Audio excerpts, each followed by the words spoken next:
What's up everybody, my name is Government, and today I thought I would give my thoughts on the Mortal Kombat film. I saw that movie on Friday. I just decided to let the movie kind of sit for a little while, just so I can think about it and just consider how I felt about the film. Overall thoughts, I thought it was an okay film. It's not the best movie I have ever seen in terms of the action and all that good stuff. I thought it was okay for what it was. I didn't really go into the theater expecting too much out of the film. I mean, it is a Mortal Kombat film and a video game movie at that. And video game movies in the past have kind of sucked ass a little bit, so I kind of went in there expecting that, just a fun movie, maybe some fights in there, but overall, possibly, I was just expecting it to suck a little bit. This film follows Cole Young, who is a direct descendant of Scorpion.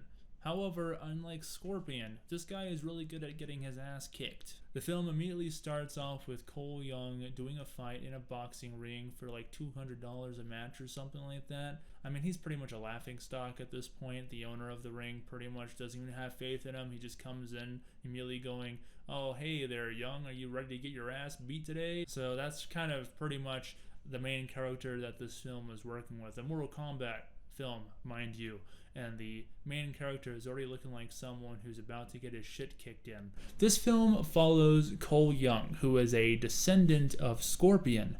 Now, in my opinion, Cole Young, the whole character kind of sucked. He wasn't very interesting. The entire time he was on screen, I just kind of wanted to... Now, he wasn't all that good. The entire time he was on screen, I didn't really care all that much. Now,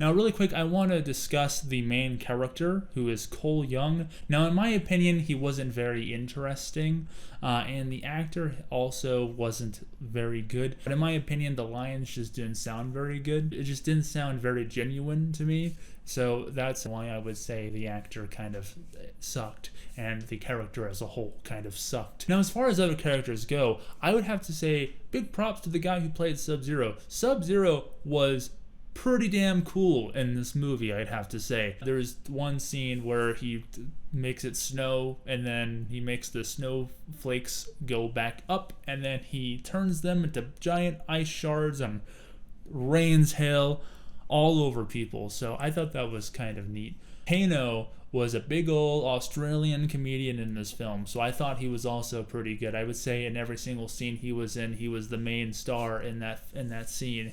He was pretty good, I would say. And of course, in terms of characters, we have Jax and Sonya Blade. Now, in my opinion, they weren't all that good. Those two were not very intriguing in the slightest.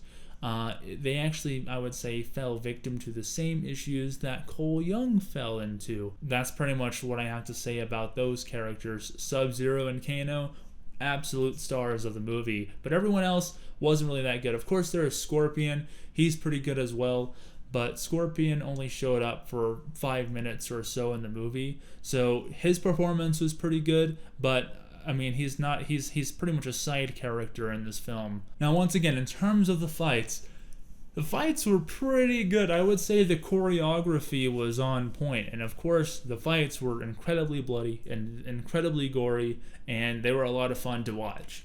I think they did a great job, once again, on the Sub-Zero versus Scorpion fight. That really did well as a concluding fight in the movie. Choreography was spectacular. It was almost like dancing. The fights, they were lots of fun to watch and see happen. And I was glad to see that this film, for the most part, was mostly just fights, which I, again, appreciate, because you don't go to Mortal Kombat movies, or any video game movies for that matter, to get some plot or anything like that. You're going there for the action. And the fights, they were there. Of course, the last fight between Scorpion and Sub-Zero, that was pretty good as well. I felt pretty damn excited whenever I saw Scorpion come on screen for the first time with his get over here shenanigans. Choreography was on point, cool stuff from Sub-Zero and from Scorpion in that scene. So No complaints there. I would say that was a 10 out of 10 scene right there with that fight. The CGI, the best way I can explain it is that it's A tier. It's okay in some parts, but in other parts it looks pretty bad. It looks like a video game cutscene or something like that. It looks pretty horrendous. In the film itself, there are a plethora of references from the games, including lines such as finish him, fatality, all that good stuff. So in terms of goofy, mumbo jumbo, and all that good stuff, the movie definitely has it. I liked those parts quite a bit. Of course, some of those lines I thought were a little awkward, but other than that, I didn't really have that big of an issue with those lines. Now, for my score, I would say that this movie is definitely a 7 out of 10. Would I recommend it? Sure, if you're a fan of the Mortal Kombat series, but if you're not, then I would say skip out on this film. It's not worth paying the money if you're going to pay for it. Again, for a 7 out of 10 film. Anyways, I hope you guys enjoyed the video. If you did, go ahead and hit the like button down below. Comment if you have anything you would like to say, and subscribe to the channel to see more of my videos. Other than that, I'll see you guys in the next video. See you guys!